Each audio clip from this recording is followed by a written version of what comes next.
सरस्वती नमस्तुभ्यं वरदे कामरूपिणी विद्यारम्भं करिष्यामि सिद्धिर्भवतु मे सदा वसुदेवं सुतं देवं कंसचाणूरमर्दनं देवकी परमानन्दं कृष्णं वन्दे जगद्गुरुं हरि ओम कृष्णं वन्दे जगद्गुरुं Namaste. We continue our journey into the Gita with the third adhyaya, shloka number 33. So before we begin, Pankaj ji had a question, something which we would like to ponder upon. So I request sir, please to share it, sir. Yes, sir. Yeah, so the question is in yesterday's conversation, we learned there was something that shloka came in that whatever we cook in our kitchen, we should share first, we should offer first, and then whatever is remaining, we should have, Hmm. that portion. Ji. So I just want to correlate this with the practical life in day-to-day sense here. Yes, I sir. mean, how do we do this, or how do we achieve that, or what are the feelings behind it, or do we take it Yeah. in actual sense? Absolutely, sir. Ji, sir. So I think this is in relation to the 13th shloka of this adhyay, where Yajna Shishta Shina Santo Muchante Sarvakil Vishaihi भुंजते ते त्वगम पापा ये पचन्त्यात्म कारणात्. So here, so this yajna shishta means after performing the yajna, after offering, what is the leftover? Which in symbolism we can say when somebody cooks. The example was that given of somebody cooking, but it can mean not literally the cooking aspect only. It is about when you recognize you have done some yajna and you have received a dana, vardhan from the divine. You've given got a like it could be a student receiving vidya from Ma Saraswati only. What should the student do is that student should not take all that and take ahankar that I am only the recipient of this. Instead, that should be distributed. After distribution, whatever remains, that alone should be considered your share. Meaning, like the example of Naivedya we said is how it is offered to everybody, or somebody, when somebody cooks for somebody, that person offers everyone first. That was the symbolism because when you do this, your mind is clear, your consciousness is clear, your attitude is right behind the action. And when their attitude is right, you are less likely to get deviated. But when you think now I am the owner, we have seen a lot of bhaktas also who have received some kind of yes. With Pravina ji has written Vidya increases with distribution. Yes, and Vidya Vinayana Shobhati or Vidya Dadati Vinayam. With Vidya comes the humility, humility that I am not everything. Because what happens is if we lose that humility, we lose the power to hold or retain that gift given by the divine. A lot of talented people also suddenly start thinking, I am the owner of this, I am the smartest man in the world or smartest woman in the world. These kind of thoughts make that person misuse that talent or go away. Or the best example for us is a great bhakta who was a beloved of Lord Shiva. Sri Ram, we can say Dashagriva or Ravana. What happened to him? We can see that he started thinking, and he ceased to do the work of Brahman of distributing what he has received. So it refers to the tidings also, not just only the food. Yes, sir. Pankaj, if that is okay. Yeah, yeah, that looks good. All right, That sir. looks good. Ji, sir. Thank Thank you. you. Thank you, sir. Thank you. So we continue. If anybody would like to just share some of the points that we covered last, so we can go ahead. Anybody? Any points? Because we form the link, then we go ahead. Normally, Gayatri ji immediately comes to the rescue. Today, I think she is not present. Anyone, any point. It doesn't have to be shloka wise, also, actually. Some point that we covered. And then we begin. Yes, please. If you don't mind, can I read Yeah. Please, please, please. what Please, sir, please. Pallavi has put in on the group Oh, yesterday? lovely, sir. That would be wonderful. I will Please. read it. I will read it. One Thank you, second. sir. Thank you, sir. No, Pallavi ji will have to write for all sessions. Everybody is going to. It's like you have teased everybody by giving little bit. Now everybody wants it. So I also want it. So whenever possible, no pressures, but please Yeah, do while sharing. All right. my Thank you. pleasure. Thank you. Yes, sir. Dhananjay, you were reading something. You are muted, sir. I'm sorry, sir. Please, With yes. yeah, with permission of Pallavi, I will read this. Yes, sir. Sure, sir. Okay. So what so as a summary she has given, in view of worldly welfare, perform your actions with detachment.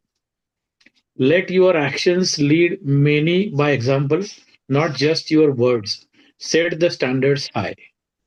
Men of ignorance perform their actions with attachment, but the wise and the detached get the right work done from the attached, finding a middle path. For the Ji, sir. goal is to get the right work done, not to make the ignorant minds change overnight, as Yes. they wish not to let go of the attachment driven by ego, means their I, me. Yes. So follow Krishna's instructions regularly. Think of the doer to be him. Let go of the I and concentrate your actions to him. Only then one will attain redemption from karma's bondage. If one doesn't follow, blinded by ignorance, one cannot ascend in the path of spirituality or growth in consciousness. Yes, sir. Thank you, sir. Thank you, Dhananjay ji, and thank you, Pallavi ji, for this wonderful summary. So exactly, Krishna said, Yad yad acharati shrestha. Who is the best? That person becomes the idol. That person becomes the example. And Krishna says, you have to become the example. Where? Wherever you are. It doesn't mean you need to be surrounded by hundreds of people or thousands of people. Even when you're alone, you can set a high standard for yourself, isn't it?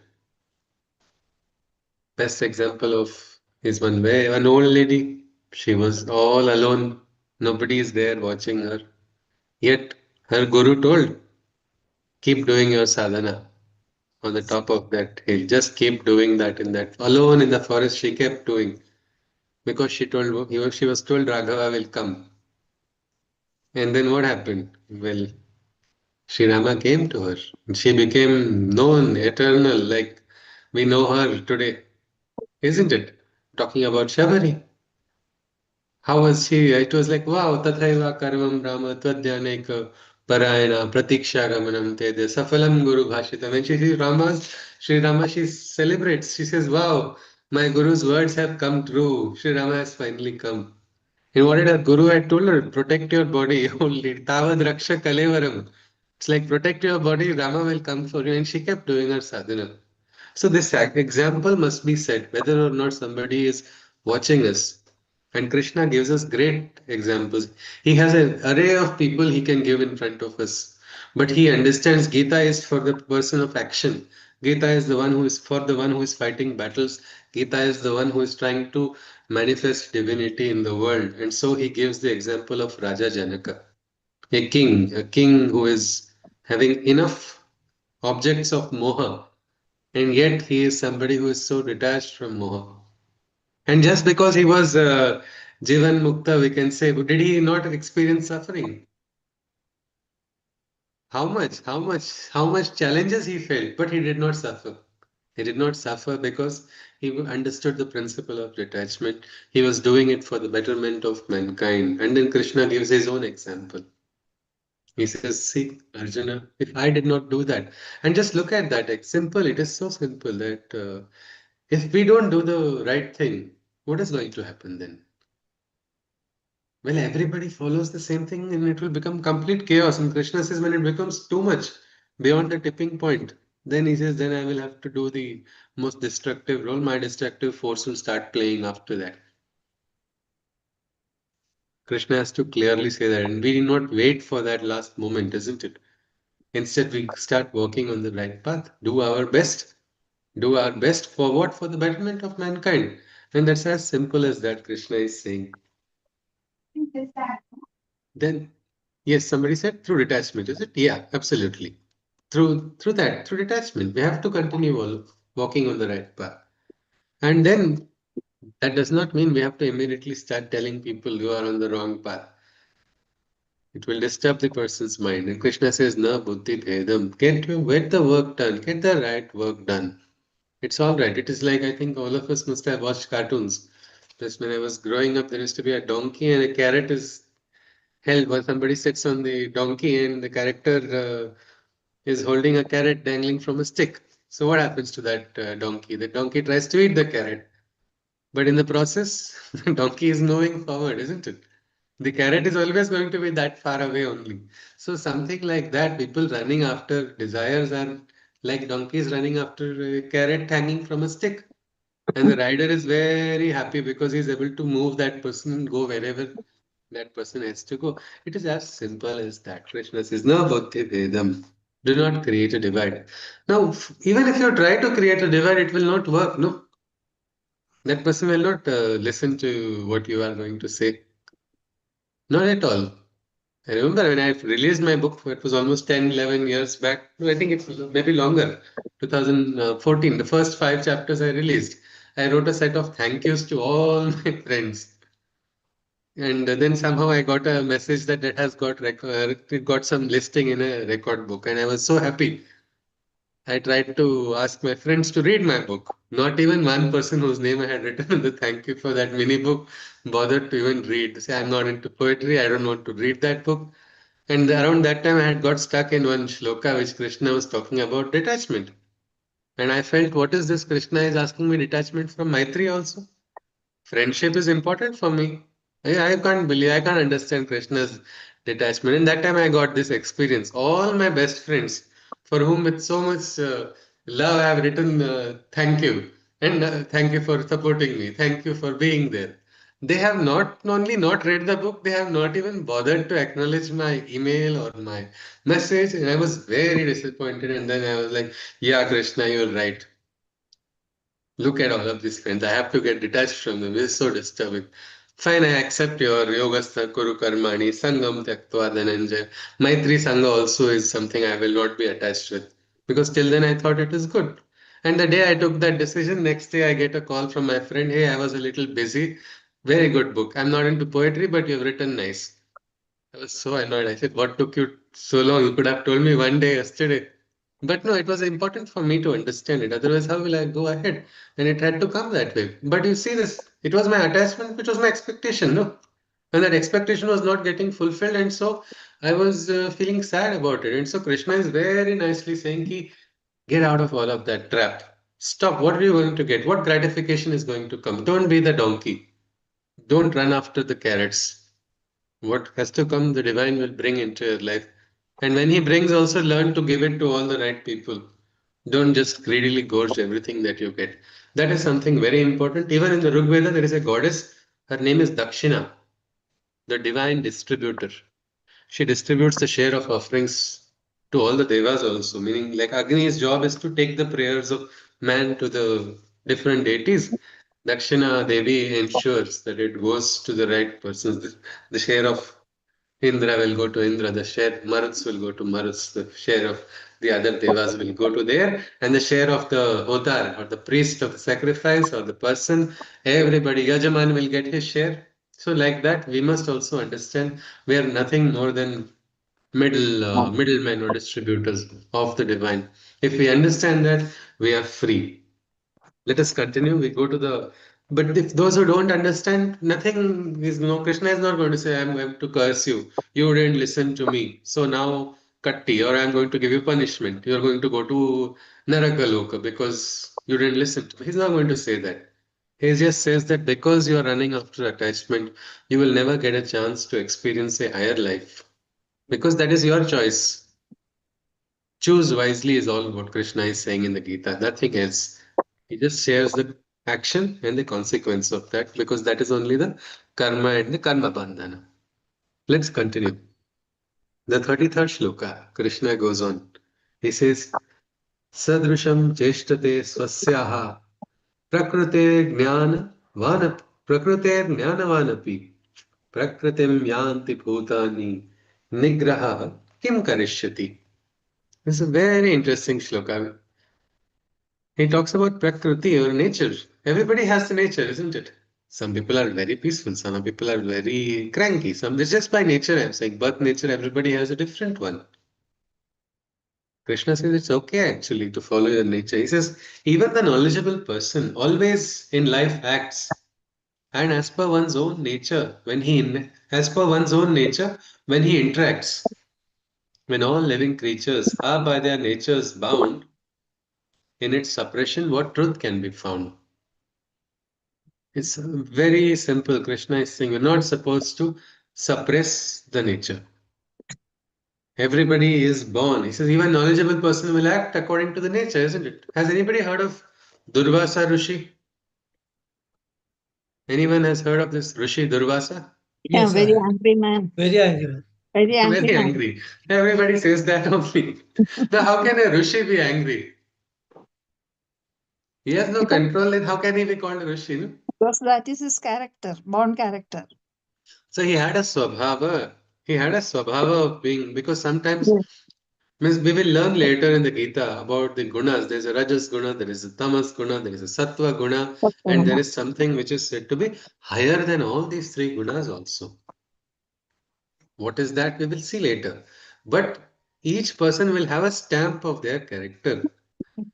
Durvasa Rishi was not some random angry person who had no control over his senses.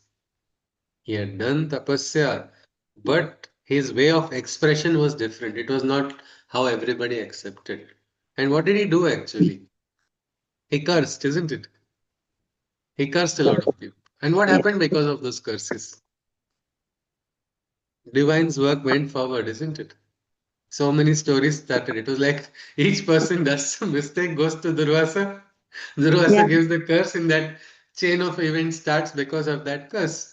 So Yeah, he somebody was, said Ambarisha's yeah, example is a yes, very yes. interesting one. Yes. And so why is that the Rishi should be bound by being a goody goody only?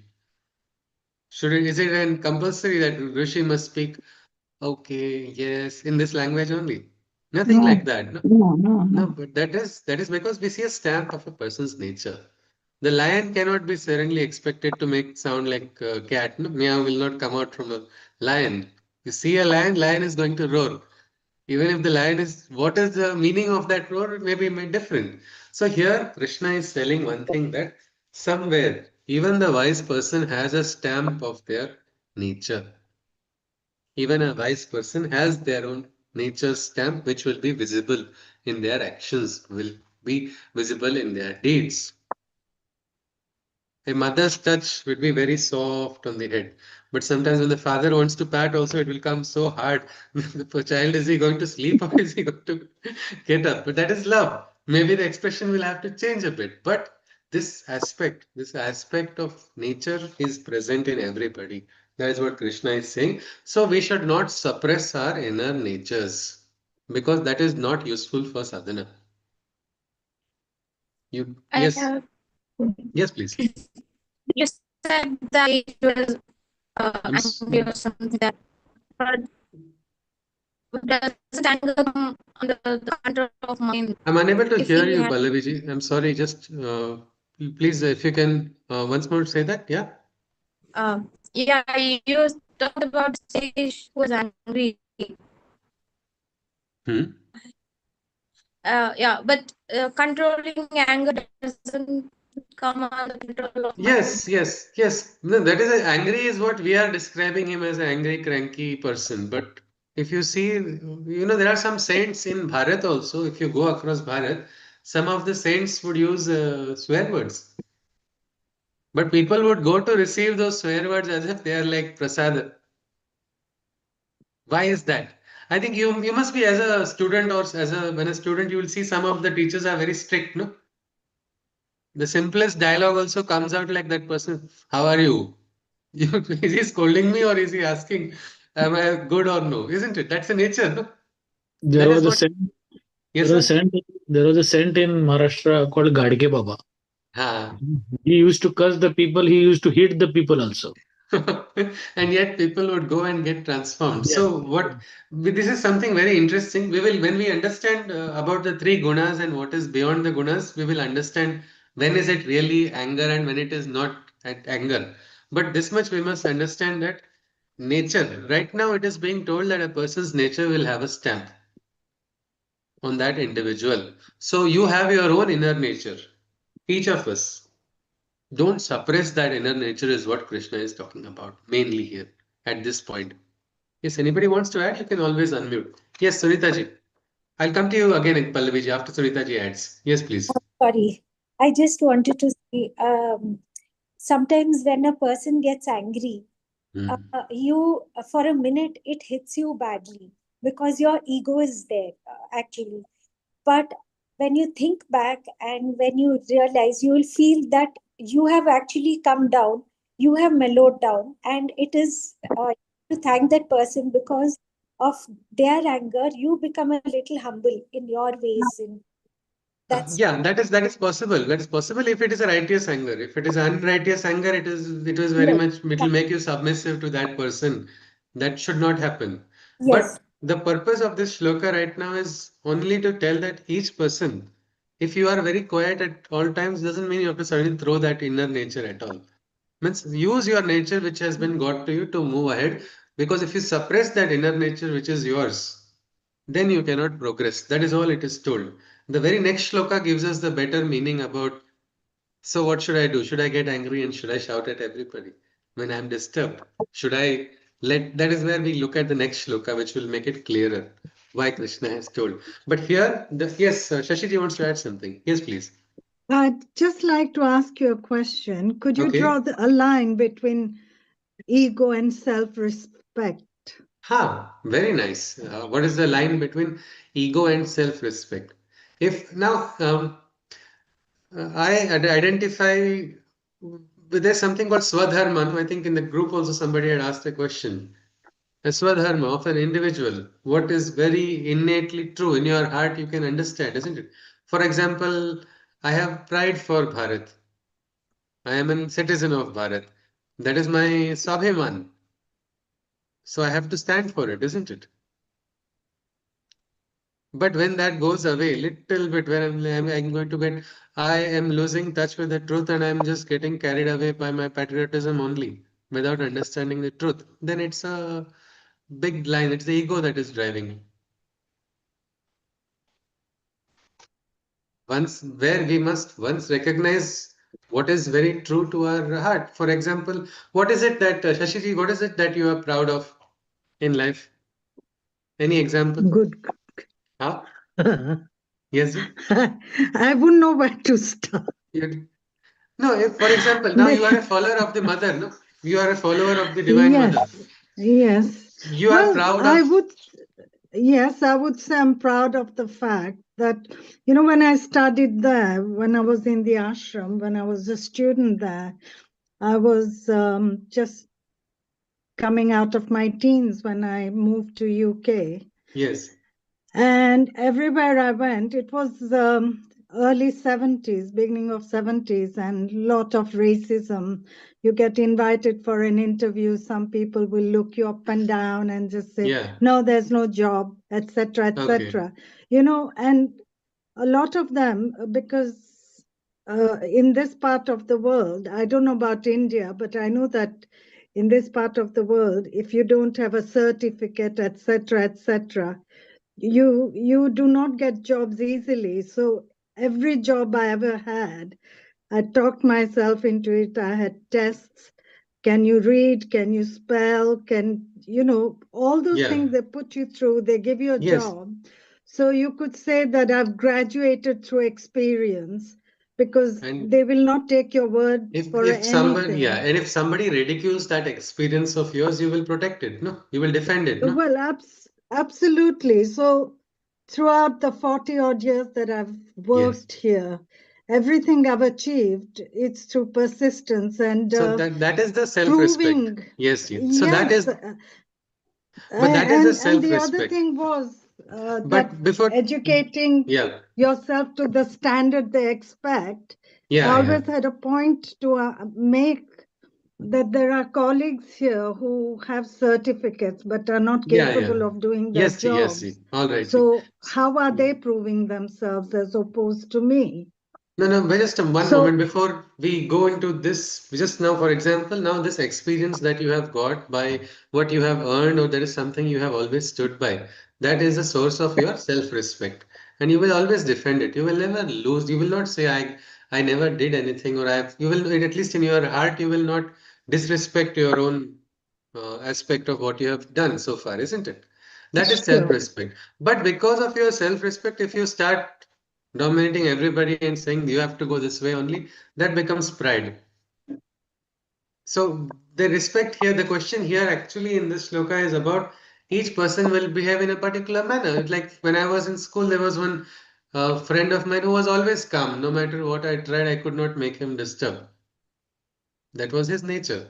That was his nature. So each of us has somebody has the nature of a philosopher. Somebody has a nature each person will act according to the nature.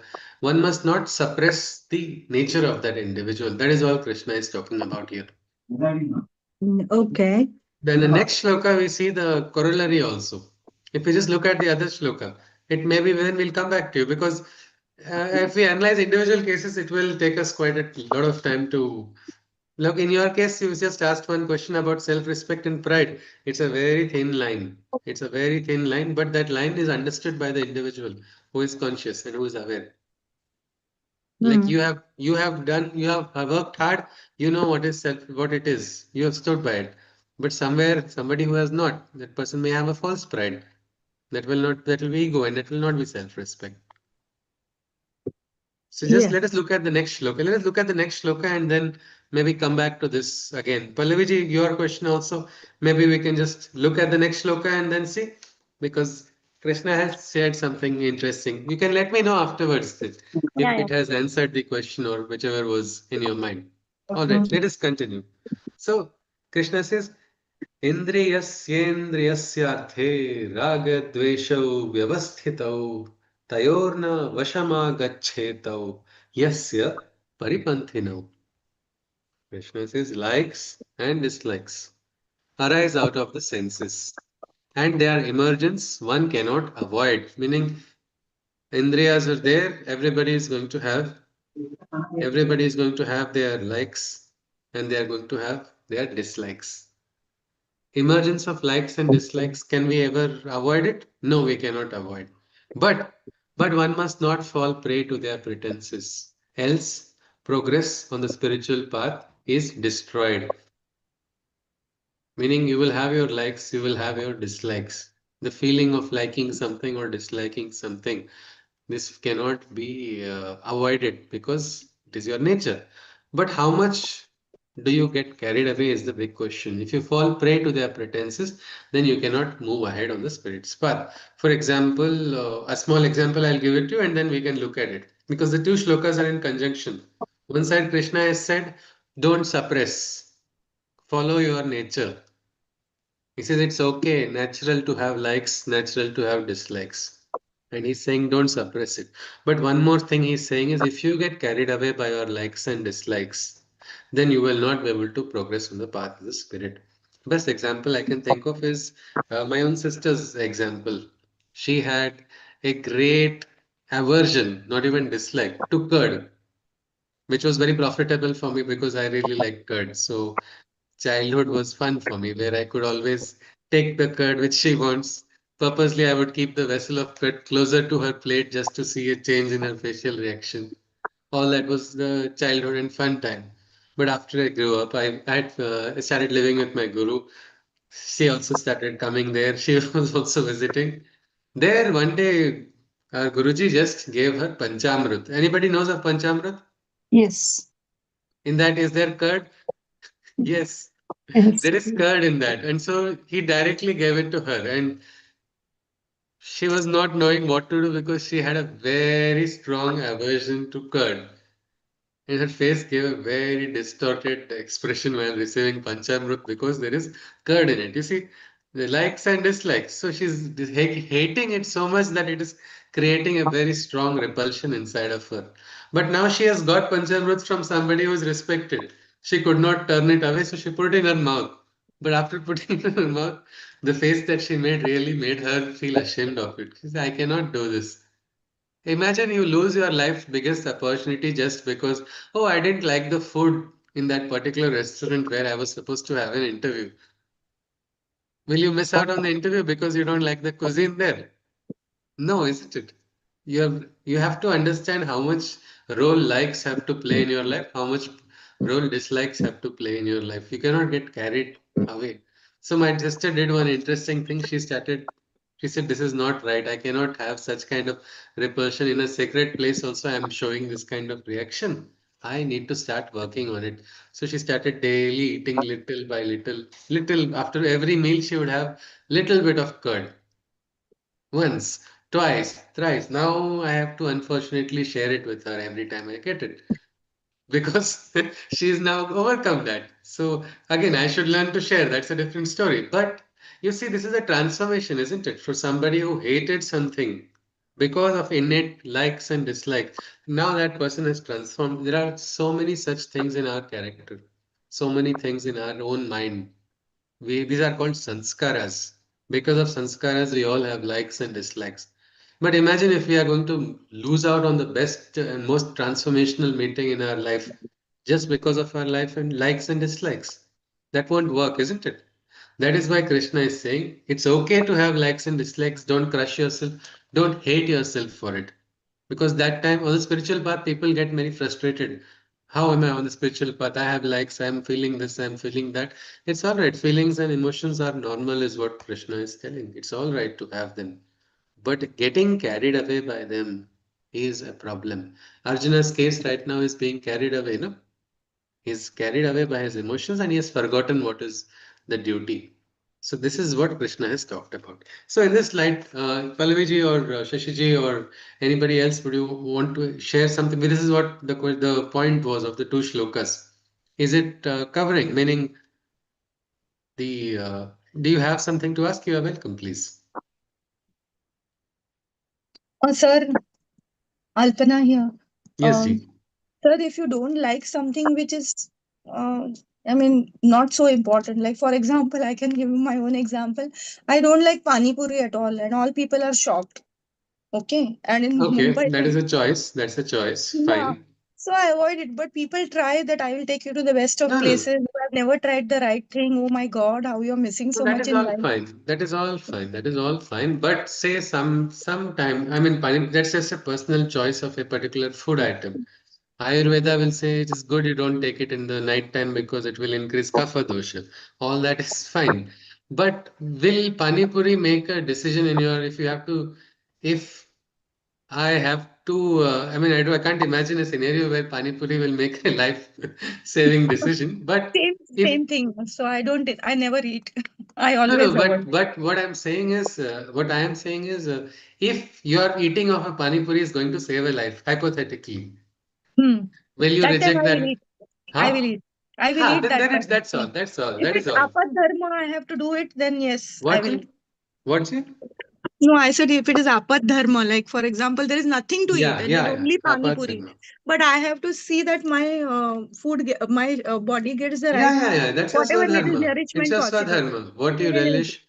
Yes, Krishna. That is exactly what Krishna is telling here. He says it's all right to have your own likes and dislikes on the path. Ultimately, you have to go to a point where you are going to transcend it. That's the highest stage where it makes no difference to you. This is not even creating a ripple in your consciousness. The food that you eat is not going to make any difference. That's a different story. But Krishna says it's okay. And I think Kalpana told rightly, the apatkal or if it is, she's willing to go beyond her likes. And that is what is required for us to be on this, go ahead on the spirit's path. If you Thank you, don't, sir. yes, Ji, hurry on. That's all Mhm. fine. That's all fine. Absolutely. Yes, Pallavi, you were adding something? Or Mhm. it's I just want to ask a question. You said our inner nature, sorry? uh, our inner nature, our nature. Maybe Ji, if you can Our, turn off the video feed just for a moment while asking questions so I can, there's a break of the audio. so you said our inner nature. Uh, Yeah. how do we know what is? How do we realize it? We only know, isn't it? Like now, Madam said she does not like a particular dish. She has understood that, isn't it? It's all right. It's just an inner nature. We don't have to make a big fuss out of it. Just it is my inner nature. But I must understand this much that just because of my inner nature, I shouldn't get carried away from doing my duty. That is all Krishna is talking about here. Do not suppress your inner nature because that will not help you, but do not get carried away also. That is something which Krishna is saying. Just let us look at further in the next shloka because these are all very nicely aligned shlokas. Karthik ji wants to ask something. Yes, sir. Just Hari Om. Yes, sir. Sorry, I joined late, but I'm just trying to connect the dots. Now, in a situation, say, for example, a chef Hmm. in a restaurant who is inherently a vegetarian, Okay. but in a restaurant you work with meat as well as a Okay. chef. Yeah. So now, how do you apply this in that kind of a scenario? Meaning he is not, he has joined that restaurant, isn't it? He has Yes. decided, he has understood that he wants to work for his livelihood. He is a chef who is not eating the food, isn't it? But tasting will always And be there, right? actually, no, our Guruji had a German Shepherd who was non-vegetarian. We couldn't give him vegetarian food that we are eating. So I would serve him that non-vegetarian food without myself eating. And my friend who is a non-vegetarian ate that food and he felt it was very tasty also. So it is cooked with the same love. What I'm saying is that is now these are all just we can say scenarios which we are trying to visualize. But if you see if this person's personal likes and dislikes, if they are now, it is a question of swadharma. It depends on different people. If Correct. somebody feels, but if that person is sacrificing on swadharma and he is not, he should leave that place. Then, no, if he cannot tolerate that, that's his personal choice, isn't it? If this is going against his swadharma, then that person can leave. But if you see, Vyadha Gita is a very beautiful Gita taught by the butcher to somebody who was he was lost in the ism. He was in a, he was like, I am a you. It's a very, we'll look at it later because it will take us elsewhere. You can just Google about it if you want, or Bing, or I'm not trying to promote any organization, whichever browser you want to use. You can just search about Vyadha Gita. So even a butcher can teach the highest Brahma Gyan to somebody. It's not on the outer aspect, it is the inner aspect that is important. If you see throughout the Gita, Krishna has not mentioned you eat vegetarian food or eat non-vegetarian food. He has not given a diktat that this must be done or this must not be done. It is up to the individual to understand the personal choice. Krishna keeps it in front. He says, see, you are going to have choices, you are going to have likes and dislikes. If you see a person is continuously crushing his likes, continuously, can that person grow into a better personality? Evolve? No. Somewhere at all times crushing, it will create a frustration on the inside where somewhere it will disturb that individual. It is not about crushing, it is about transcending. You have your likes, understand I have my likes. Some people have bad habits, so they must understand that they have the bad habits and learn to transcend them. Because if they don't, if they get carried away by the likes, then the adhyatmic progress will not take place. Yes, Shashiji wants to add something? All right, and then we'll probably go to So the next I shloka. just wanted to say, so Alpnaji doesn't like pani puri, not a problem. So if she has a party, she won't eat the pani puri, but she will provide it for the others. Now We'll have to that's ask Kalpana ji if she wants to no, do but that. Most I'm definitely, just saying Shashi ji, you're she's welcome to my arrived. house. Yeah, yeah. I will provide you pani puri. All right, all right. If ever I'm in Let India, I'll us. be there. Yes, yes, we will. Okay, we can discuss that in the group actually after the session.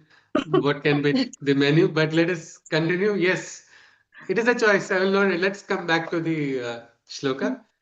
For example, in the 35th shloka, this is a very nice one. Shreyan swadharmo vigunaha paradharmat svanushthitat स्वधर्मे निधनम श्रेयः paradharmo bhayavaha. There cannot be a greater danger than following the paradharma and going against your swadharma. Working for one's own self in the sense, the higher self, the inner spirit which is residing inside towards the divine, which understands, which has the ability, the viveka to understand what is right and wrong. Gita trusts every individual to have a viveka buddhi when they are conscious, when they are not driven by emotions, when they are not driven by desires, their viveka buddhi is active and jagrut. That viveka buddhi might tell a person to act And it is not just logic how it acts, it's something which is beyond. So here it is saying working for one's own inner self, though faultily, is much better than to serve perfectly under someone else's fetter. Even if death comes while performing one's own natural duty, it is better as serving others is a perilous vulnerability. The same one who is talking about Loka Sangra and doing service to the world says don't become a slave of somebody else and crush your Swadharma. For example, a doctor who has taken the Hippocrates oath to heal and treat people. He joins a corporate setup where they're not looking for healing. They're looking for profits and purposely doing misdiagnosis and starting off a different chain of events. It's like a racket. What should this person do? Should this person say, I'm getting a good paycheck? Those people can afford to pay, so let them pay. Is that right? No, it's No. not. Whether or not that person gets caught, that is against the Swadharma, isn't it? The very core essence. And one side you lose the fundamental principle. It will reflect in your personality, it will reflect in other aspects of your life. It's like a infection which comes to one part of your body. And the fever comes in. It does not matter from where it has come, whether you've got it through the nasal tract or because you've eaten something. But the fever comes, the body is going to suffer, isn't it? It is as simple as that. You compromise, if you compromise with your Swadharma, then it is horrible, is what Krishna is saying. He says, instead, stand by your Swadharma. Stand by your Swadharma. Even if you lose your life standing by your Swadharma, it is better than becoming like a soldier. Soldier can stand and sacrifice the life so easily, isn't it? How do they understand? They understand this is my duty. This is my duty. I have to stand by it. They don't think twice also.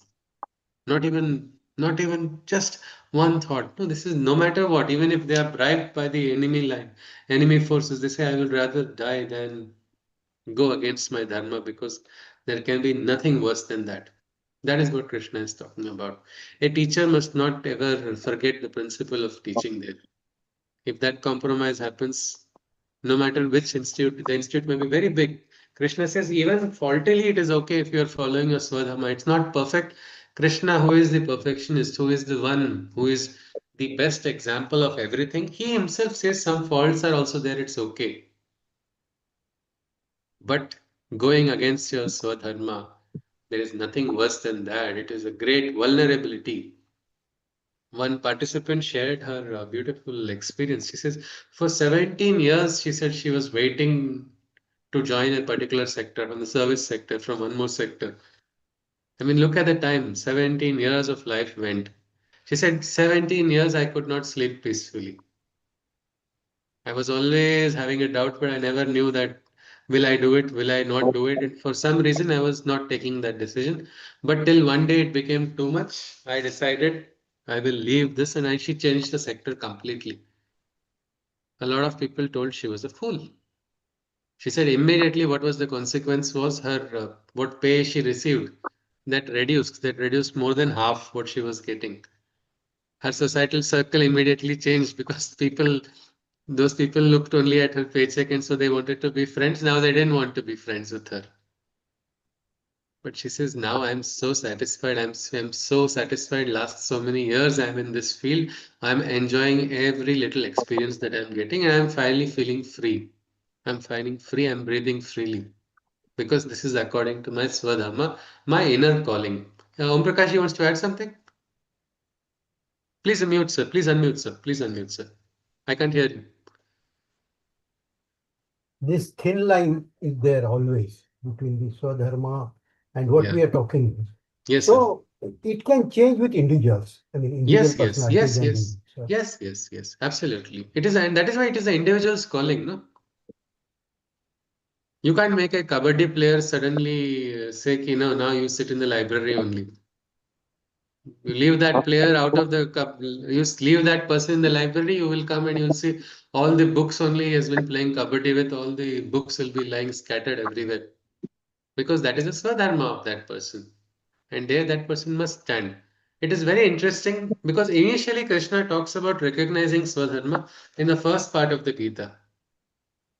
In the last part of the Gita, Krishna is going to say something very interesting, which if we look at today, it may look like contradicting what he has told, but the context is different.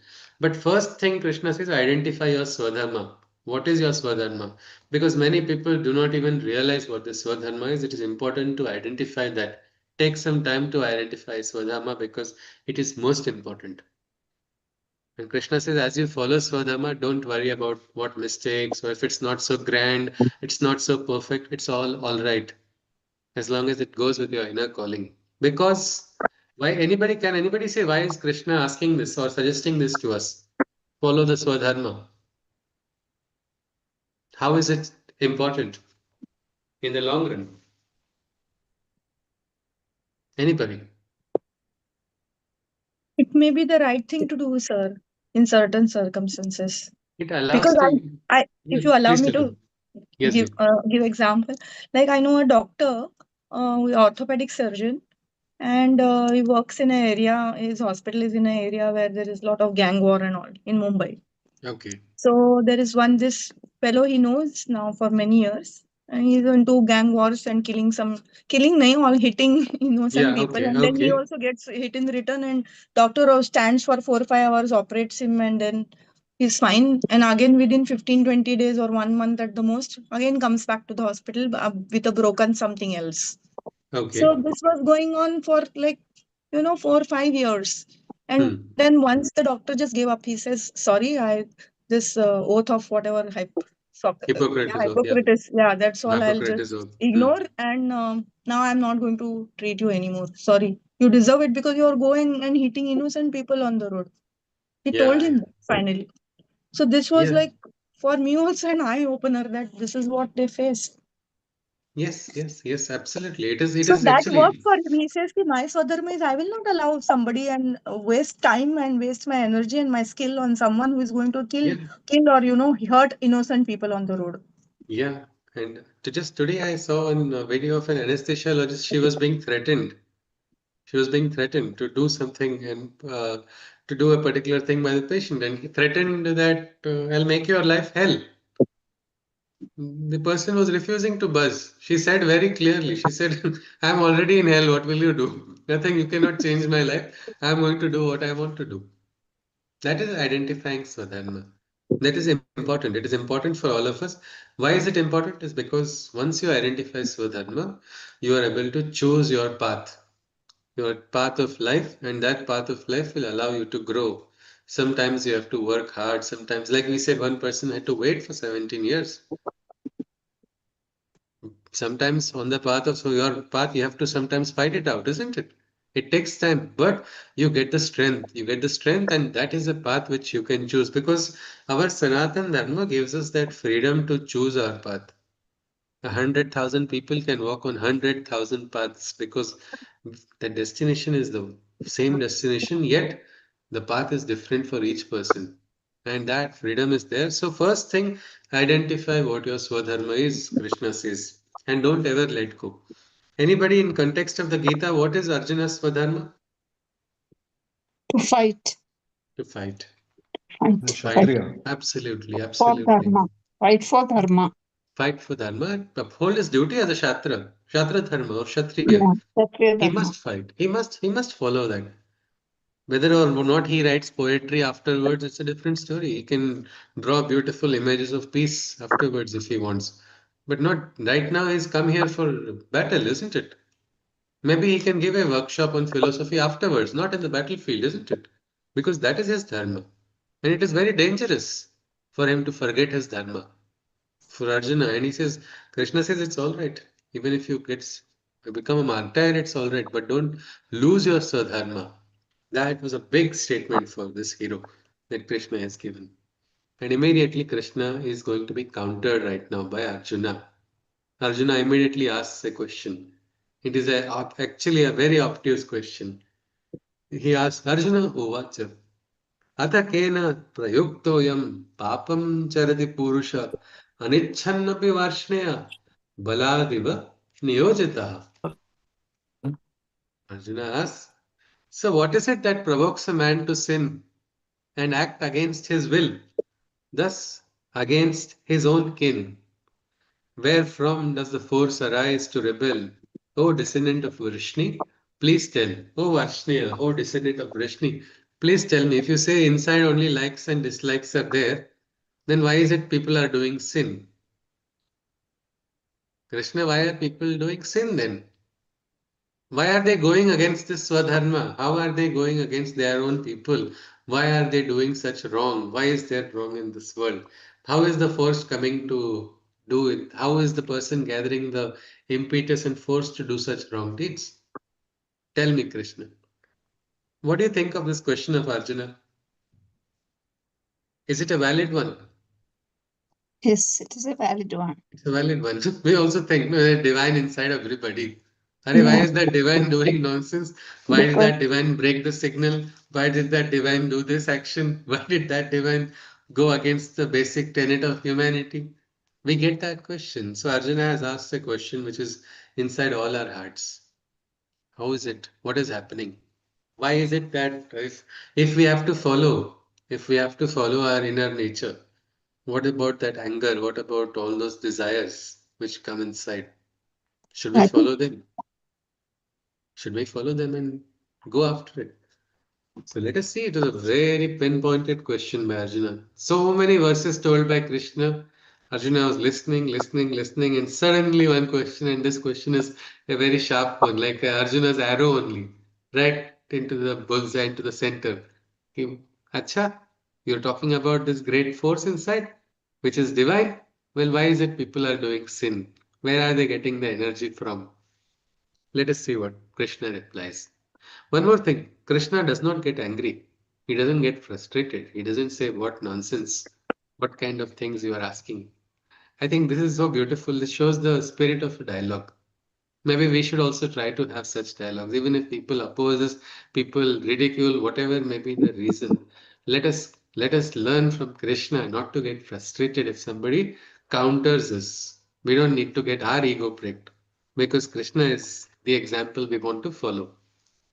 Shri Bhagavan Uvacha काम एष क्रोध एष रजो गुण समुद्भवः महाशनो महापाप्मा विद्धेनमिह वैरिणम्. Says, why are people doing sin? Simple answer. Krishna answered immediately. It's a beautiful thing that it's an extempore dialogue, and on the spot there is this question which is asked, an immediate answer also is there. It's a beautiful, spontaneous dialogue here. It says, Krishna says, it is desire and its furious sibling anger, born from the quality rajas. They are related to one another, all ensnaring and all polluting. They cause life to go in vain. These are the two greatest enemies that ought to be slain. So Krishna says why are people sinning? Just because of these two. They are like siblings. What are they? desire and Kama. anger. Yes, Kama and Krodha. Rather, They are born from Rajas. We were just introduced to the gunas and qualities, Rajas, Tamas, Sattva. Now we see a side effect of Rajas. The side effect is this, Kama and Krodha. Born from this quality Rajas. What is this quality? We will figure out. But we understood, isn't it, before? Krishna has told that there are qualities in the world which are already inherent. These qualities cause people to behave in certain ways. Just like, do we plan to go to sleep at night? Or it is a human nature to go to sleep at night? human nature. Because this has been, somebody has planted it, no? A kind of a code, programming code has been inserted into humanity. We go to sleep at night. We go through a certain life cycle. We go all through all of that. So something like that, born from this quality rajas. These two, Kama and Krodha, they are like siblings. They are related to one another. All ensnaring and all polluting, they cause life to go in vain. These are the two greatest enemies that ought to be slain. Krishna is telling to Arjuna, your biggest enemy which you have to destroy in this battlefield is not Duryodhana. It is not Drona, it is not Bhishma, it is not all those people. He says first is these two enemies of Kama and Krodha because they are all polluting. They come inside you and they destroy you completely. Anger also has been told. Durvasa's case will keep on hold because we have to understand the three gunas, because Durvasa was not angry. He was something which what we call righteous anger. Krishna also showed anger in the Mahabharata. There is a very famous painting of Krishna holding a what we can say wheel in his hand. Sudarshan. No, Sudarshan Chakra also, but the wheel in his hand when he had taken a promise that he will not bear a hold a weapon in the battle. We see Yeah. one where he's standing and Pitama Bhishma has dropped his weapons. What was that? Was that anger? What was an anger driven by kama? Was it krodha? Or was it something else? That we will see. Durvasa's case, the case of these awakened yogis, there is something special. When we come to the chapter on the three gunas, we will look at it. Till then, let's keep that in abeyance. But right now, we see that Rajas is having some side effects called kama and krodha. They are anger and desire. They destroy a person's life completely. We have to first destroy these two enemies. Krishna goes on. He says, Dhumena vriyate vadhe yatha darsho malena cha yatholbena bhruto garbhaha tatha tene tamavrutam. Tatha tene tamavrutam. What does Krishna say? He says, just as fire is masked by smoke and dust, or like the embryo is sheathed within the amniotic crust. In this manner, similar and precise, knowledge is hidden by an outer disguise. He gives the example of fire. If you see fire when it is burning, sometimes there's a lot of smoke. Smoke has come from where? From outside or from the fire only? From the fire. It has come fire. it has come from the fire. And what is it doing? It is masking the fire only. Sometimes firefighters have so much problem because there's so much smoke, they can't really understand how big that fire is.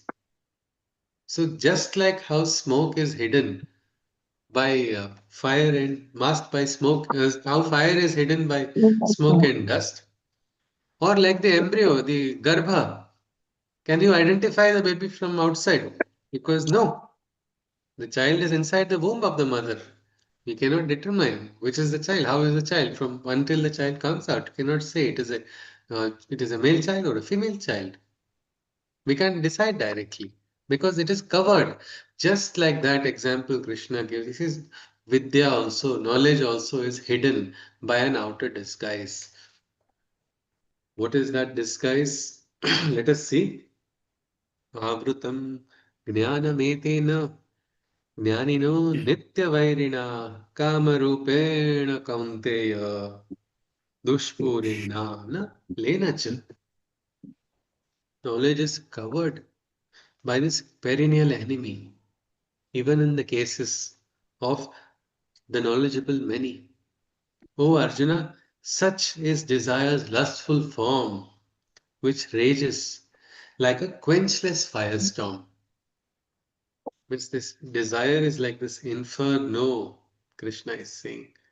See, knowledge is always covered by this enemy. There's knowledge, if there is knowledge, there is this enemy waiting to mask that knowledge.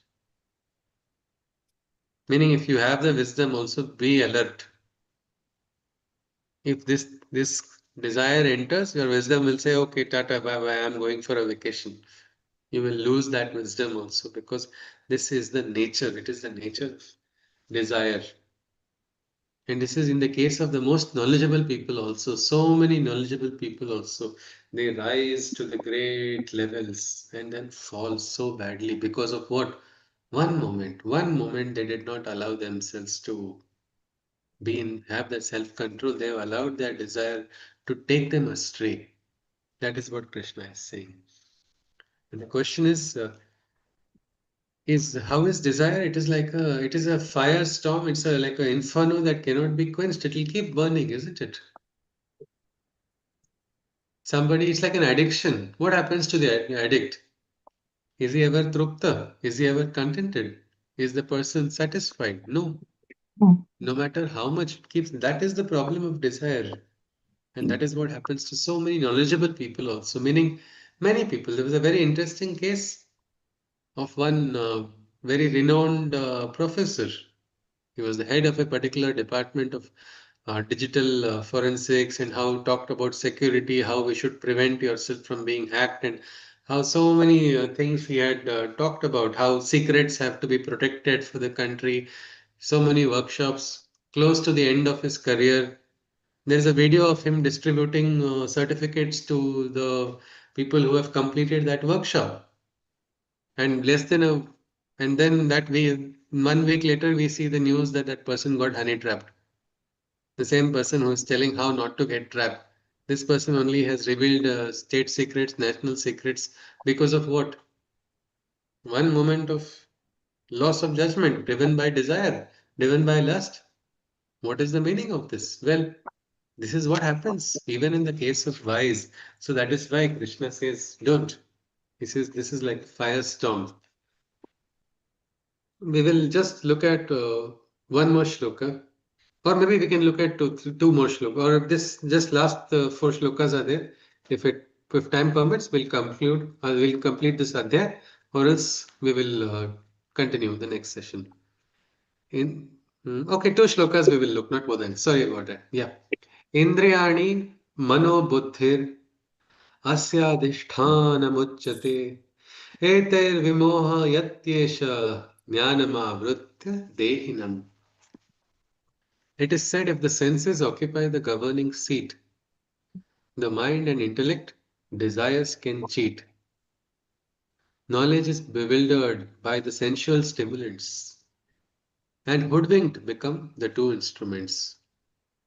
We as human beings have two instruments. What is that? One is mana, and there is the buddhi. But if we allow our desires to drive us only, then your mind also can be cheated, your buddhi also can become brashta. It is so simple. Do not allow your senses to drive you in life. Let us realize that we need to have a higher purpose, isn't it?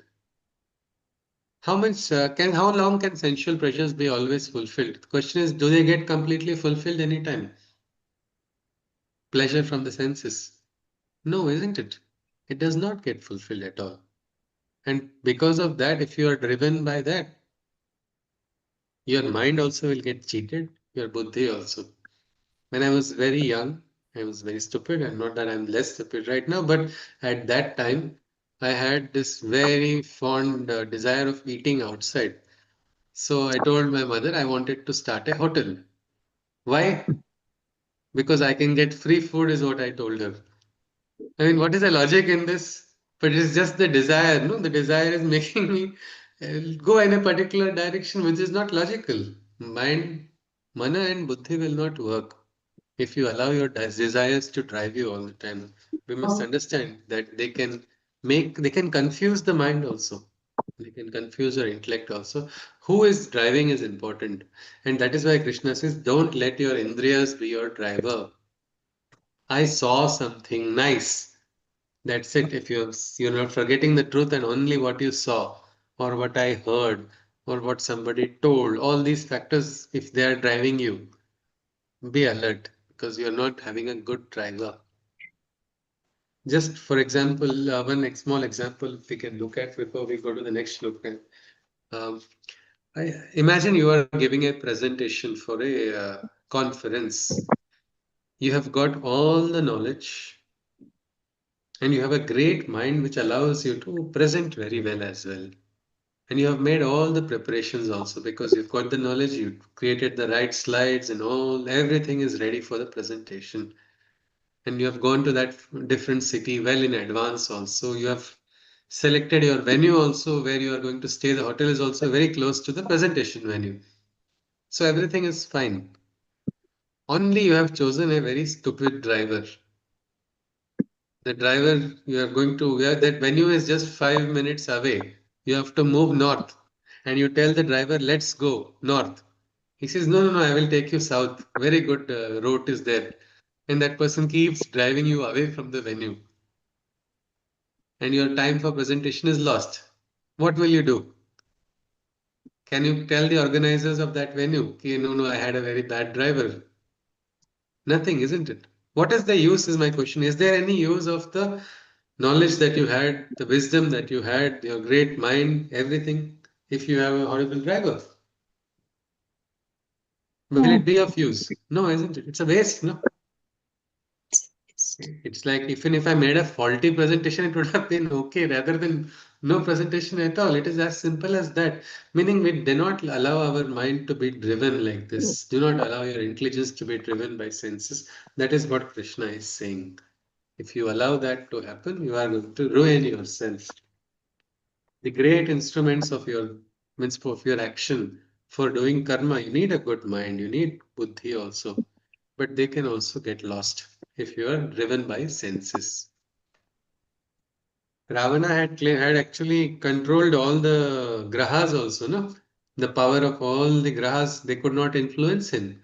That was the strength of Ravana. That was his might. Mental prowess, intellect also, everything was great. I do not know if everybody knows Ravana was a great Pandit also, no? He's composed a mantra which is even today recited by the greatest of scholars, the Shiva Tandava Stotra. It is said to be composed by him only. Look at the rhythm, look at the words, everything there. And yet, what happened in one moment? His desire for Sita. Desire. Yeah, look at that. How can he lust for someone? How can he lust for someone else who belongs to somebody else? First of all, how can he, without the consent of another person, even dare to lust of, or think of somebody else in a different manner? But that is lost, no? And see what happened.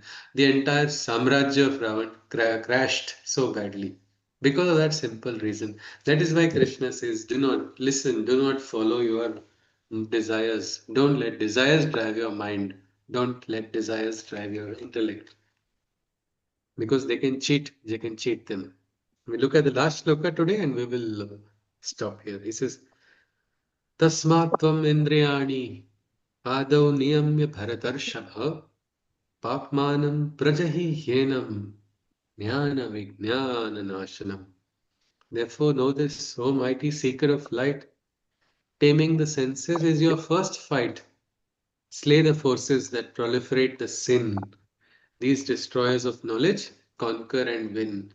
Krishna, because Arjuna kept talking about Papa, Papa, Papa all the time. First Adhyaya also that, now also he's asking. He says, Arre, if you want to get free from Papa, first thing you understand, tame your senses, tame your indriyas. That is your first yuddha. Your fight is not with all the people of the world. Your first fight is the fight inside, where you have to become the champion. He says, tame your senses. If you don't tame your senses, this battle is already lost. Slay the forces that proliferate the sin. These destroyers of knowledge conquer and win. We stop at shloka number 41, where Krishna has explained to Arjuna that this is what you must do. This is what your first enemy is your lack of self-control, lack of control of your indriyas, lack of control of your mind, of buddhi. Everything is being driven only by the senses. So we stop this. And what happens when you control the senses? That is told in the next shloka. There are levels of consciousness that can be raised, that can be achieved. That comes in the next shloka. We stop that. We will go tomorrow to that. So with this, we are ready to conclude. If somebody wishes to ask, share, or discuss something, you are welcome. Otherwise, we conclude after the summary from someone. Yes, please. Any questions? Anything you wish to discuss? Yeah, I have a question. Yes, please. Uh, uh, Previously, Alpuna ji has shared a scenario of a doctor. Yeah. The thing is, he decided to not treat the person visiting him. Yeah. But isn't it against his duty? I mean, it is his Okay, duty to yeah, no, treat, right? that is why we have to understand the context of every situation. Now, the person who is, his job is to heal, isn't it? Yeah. And the person who is coming is only causing more injuries, isn't it? That was his personal decision. We do not know if the administration would allow it, but he decided this is going against me. This person is doing again and again. This person is a criminal, isn't it? What is shouldn't the criminal be caught? He should be caught, but it is Yeah. your duty to treat him. No, it is a duty. Have you heard of the story of a sage who was taking bath in the river and offering his arghya? Yeah, Was no off, problem. was offering the arghya, and that time there was a scorpion. So you know what he did? The sage saw that scorpion drowning in the river. He said, "Let me save the scorpion," and he took that scorpion out. But what happened while taking that scorpion out? That scorpion stung him. So again, that scorpion fell inside. He again picks it up.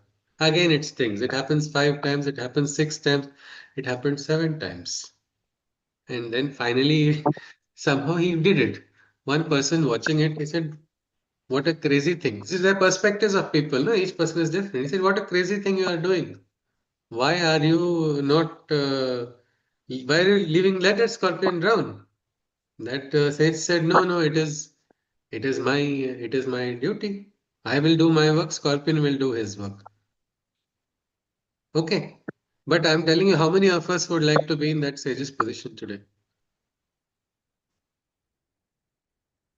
Why not? There is Swadharma also. No? There is a Swadharma as well, isn't it? We have to, this, if he's, now, is there a guarantee that a criminal will not attack you? And has he closed all the hospitals in the world? That doctor, has he closed all the hospitals by using his powers? Maybe in his own system, there might be one more doctor willing to treat that person. He said, "No, you, I am not going to treat now." He's told it openly on his face and he's given him the reasons because you need to amend your ways. Maybe if that criminal decides to amend the ways, he'll be the first patient for that person, isn't it? So that's the personal choice of the doctor, we can say. But it is we must also take an understanding that how long will we do that? How long can we, what is right? So it is an individual choice, Pallaviji, to understand what is right, what is wrong. And one cannot pronounce on another person's circumstance fully without really sitting in that particular shoe. But the same thing cannot be an SOP also, isn't it? In organizations, if this is followed, then there will be a chaos. So that is, it varies with the individual. It varies with the individual, which varies with what they call Desha, Kala, and Paristhiti. All these three factors make a decision. What is Swadharma for one person in one particular Desha, one particular Kala, one particular circumstance may actually become Paradharma for another person in a different circumstance. So that we must understand. So maybe the doctor has actually done the right thing according to a different perspective. We do not know. Yes, Jim. So, yes, anybody would like to just look at some of the points we covered today and then probably we can call it a day? Yes, any summaries, anything you wish to add? Any point that we can take home with us from our session? Can I read from the notes that I made? Yes, sir. Yes, sir. Yes, Dr. Yeah. Nandakishorji. Surely, sir. So basically, as an individual, we tend to behave according to our own nature, and that's perfectly right. And there is no reason to hide it because otherwise, truth will not be coming out. And we have likes and dislikes, but then we should not be pretending else, the whole of the spiritual journey will be destroyed. Whenever we are doing our duties and the natural duties, we should do our best, even if the outcome is like unacceptable or death, something in depending on the situations. Then, to this, Arjuna basically says, why these people who are your own relatives are behaving this way, they are committing sin and they are destroying their own kin. And then Krishna talks about the two enemies, the kama and krodha, desire and anger. Just like from the fire, the smoke comes out and it hides the fire. So similarly, in the disguise, the knowledge may get hidden, and wrong desires are kind of inferno, and they can destroy you. We need to learn to control our senses, because they can destroy our mind and intellect. So before they destroy mind and intellect, we should control them. And if you are a seeker of higher purpose, and if you control the senses, you can conquer the mind and intellect and reach the higher purpose. Absolutely. Yes, sir. Thank you very much, Dr. Nandakishore. Yes, so this is the thing. And what is higher than the mind? That would be very interestingly shared in a nutshell by Krishna in the next shloka of this adhyaya. That there is something higher than the mind. A big world remains, which probably has to be understood. So I think with this we conclude. We continue our journey on the Gita. Hari Om. सर्वे भवन्तु सुखिनः सर्वे सन्तु निरामयाः सर्वे भद्राणि पश्यन्तु मा कश्चित् दुःखभाग् भवेत् हरि ओम तत्सत् कृष्णं वन्दे जगद्गुरुं पुनर्मिलामः please feel free to share in our group whatever understandings or insights, because we have very nice maharathis of various fields, so we can all actually experience from each other and share. Yes, please. Thank you. Punarmilam. Hari Om. Hari Om. Hari Om. Hari Om ji. Hari Om. Hari Om. Namaste. Hari Om. Hari Om.